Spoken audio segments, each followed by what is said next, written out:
Welcome to our channel. We're diving deep today. We're going on a journey of self-discovery, a journey many of us put off because, well, it's hard. But what if I told you that on the other side of that vulnerability, on the other side of that discomfort, lies your full potential? Brianna Wiest's book, The Mountain Is You, is our guide. And trust me, it's a journey worth taking. We all have dreams, goals we hold close to our hearts, but sometimes there's this invisible force holding us back. So, are you ready to climb? Let's talk about self-sabotage. It's a term that gets thrown around a lot, but what does it really mean? At its core, self-sabotage is when we actively or passively prevent ourselves from reaching our goals. It's like having an internal enemy that works against our best interests. It's a difficult concept to grasp, isn't it? The idea that we might be our own worst enemy can be hard to accept, but understanding this is the first step towards overcoming it. This idea that we, with our own two hands, build obstacles in our own path. Imagine constructing a wall brick by brick, each one representing a fear, a doubt, or a limiting belief. These walls can become so high that they block our view of what's possible. Think about a time you were on the cusp of something great, only to find yourself pulling back, making excuses, or even creating drama. Maybe it was a job opportunity, a relationship, or a personal goal. Instead of moving forward, you found reasons to hold back. That, my friends, is the mountain within rearing its head. It's the internal struggle that keeps us from climbing higher and achieving more. This mountain is made up of our deepest fears and insecurities. It's the fear, the insecurity, the ingrained belief that we're just not good enough. These feelings can be so powerful that they paralyze us, keeping us stuck in a cycle of self-doubt and inaction. Self-sabotage comes in many forms. It's not always obvious, and it can manifest in different ways for different people. Recognizing these behaviors is crucial for breaking the cycle. It's the procrastination that keeps us from pursuing our passions, the endless delays and distractions that prevent us from taking action. We tell ourselves we'll start tomorrow, but tomorrow never comes. The negative self-talk that erodes our confidence, the inner critic that tells us we're not capable or worthy. These thoughts can be so ingrained that we start to believe them as truth. The people-pleasing that leaves us feeling drained and unfulfilled. We say yes to others at the expense of our own needs and desires, spreading ourselves too thin and losing sight of our own goals. The truth is, self-sabotage is a defense mechanism. It's a way to protect ourselves from potential pain, disappointment, or the vulnerability that comes with putting ourselves out there. It's a shield we use to guard our hearts. It's a way to protect ourselves from potential pain, disappointment, or the vulnerability that comes with putting ourselves out there. But this protection comes at a cost. It keeps us from experiencing the fullness of life and achieving our true potential. But here's the good news. Once we become aware of these patterns, we can start to dismantle them. Awareness is the first step towards change. By recognizing our self-sabotaging behaviors, we can begin to challenge and overcome them. So let's be brave together. Let's support each other in breaking down these barriers and climbing our own mountains. Together, we can overcome self-sabotage and reach new heights. We've acknowledged the mountain within, the towering obstacle that seems to loom over our every effort.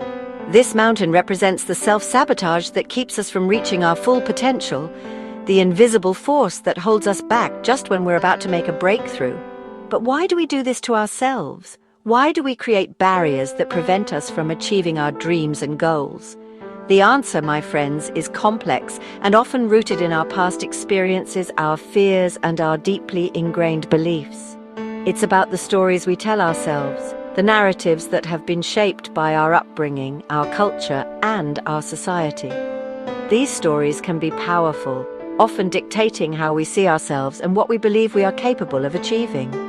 One major culprit is the fear of change and uncertainty. It's human nature to crave comfort and familiarity, even if that familiarity is holding us back. We cling to what we know because it feels safe, even if it's not serving our best interests. Then there's unconscious conditioning, the beliefs we've absorbed from our upbringing, our culture, our society.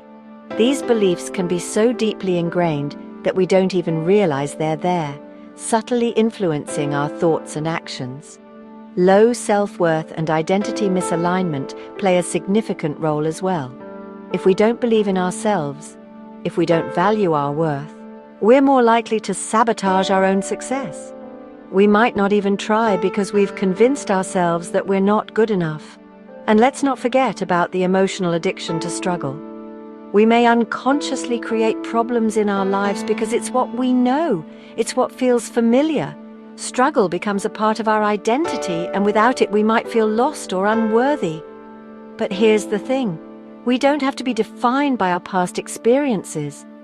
We have the power to rewrite those stories, to challenge those limiting beliefs, and to step into a new way of being. It's not easy, but it's possible. It starts with awareness, recognizing the patterns and beliefs that are holding us back. Once we're aware, we can begin to question them, to see if they're really true or if they're just stories we've been telling ourselves. We can seek out new experiences, surround ourselves with supportive people, and take small steps towards our goals. Each step builds confidence and reinforces the belief that we are capable and worthy of success. It's about creating a new narrative, one where we are the heroes of our own story. A story where we face challenges head-on, learn from our mistakes, and keep moving forward despite the obstacles. We have the power to change, to grow, and to become the best versions of ourselves. It's a journey, and it won't happen overnight. But every step we take brings us closer to the top of that mountain. And the view from up there, my friends, is breathtaking. It's a view that reminds us of our strength, our resilience, and our ability to overcome anything that comes our way. So let's start today. Let's acknowledge the mountain within, but let's also recognize our power to climb it. Let's rewrite our stories, challenge our beliefs, and step into a new way of being. Because we are capable, we are worthy, and we deserve to reach the top. And when we do, we'll see that the journey was worth it, every step of the way. So let's embrace the challenge, let's face our fears, and let's climb that mountain together. The view from the top is waiting for us, and it's more beautiful than we could ever imagine. And the view from up there, my friends, is breathtaking. We have the power to rewrite those stories, to challenge those limiting beliefs, and to step into a new way of being. And the view from up there, my friends, is breathtaking. We've explored the terrain of self-sabotage, delved into the root causes, and now it's time to talk about the most powerful tool we have in our arsenal, self-awareness. This is the key that unlocks the door to personal growth and transformation. It's the compass that guides us through the mountains within, helping us navigate the complex landscape of our inner world. The lantern that illuminates the path to lasting change, casting light on the shadows that obscure our true potential. Self-awareness is about turning inward, taking a deep dive into the ocean of our consciousness, cultivating a deep understanding of our thoughts, emotions, behaviors, and patterns. It's about recognizing the triggers that set off our negative reactions and the habits that hold us back. Think of it as a loving curiosity, an open-hearted exploration of who we are at our core, a willingness to explore the inner workings of our minds and hearts without judgment.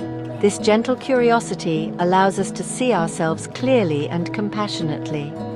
Brianna Wiest provides practical tools for cultivating self-awareness in The Mountain Is You, offering insights that are both profound and accessible. And one of the most powerful tools she recommends is journaling.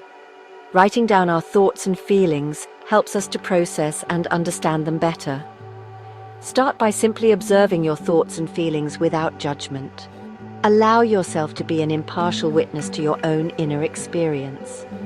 Mindfulness is another powerful tool for developing self-awareness. It's about being fully present in the moment, experiencing life as it unfolds. It's about learning to be present in this moment, without judgment, without getting swept away by the torrent of our thoughts. This practice helps us to stay grounded and centered. Reflection is equally important. As we develop self-awareness, we begin to notice the subtle ways in which we self-sabotage. We start to see the patterns that have been holding us back, and with awareness comes choice. we gain the power to change our behaviors and make decisions that align with our true selves. Self-awareness is the foundation upon which we build a life of purpose and fulfillment. It's the first step on the path to becoming the best version of ourselves. We've talked about the importance of self-awareness, of shining a light on those shadows within. Now let's talk about what we do with that awareness, how we use it to create lasting change in our lives. Our beliefs are like the software that runs our lives. The problem is, many of us are running on outdated software, programs filled with limiting beliefs that hold us back from reaching our full potential. These limiting beliefs often stem from our childhood experiences, from messages we received from our families, our culture, or society at large. We may self-sabotage because deep down we believe we don't deserve success, love, or happiness. But here's the good news. We have the power to rewrite those programs. We can choose to challenge those limiting beliefs and replace them with empowering ones that support our growth and well-being. And the view from up there, my friends, is one of limitless possibility. We've talked about self-awareness, about challenging limiting beliefs. But there's another crucial piece of the puzzle we need to address: our emotional world. Often, the mountains we face are rooted in unprocessed emotions, past traumas, and unresolved pain that we've carried with us for far too long. Many of us have become masters at suppressing our emotions, at pushing them down and pretending they don't exist. But here's the thing. Emotions don't just disappear. Brianna Wiest emphasizes the importance of emotional regulation, of learning to acknowledge, process, and release those emotions in a healthy and constructive way. It's not about being ruled by our emotions, but rather about learning to befriend them, to understand the messages they're trying to convey. For many of us, self-sabotaging behaviors are a way of coping with unresolved trauma.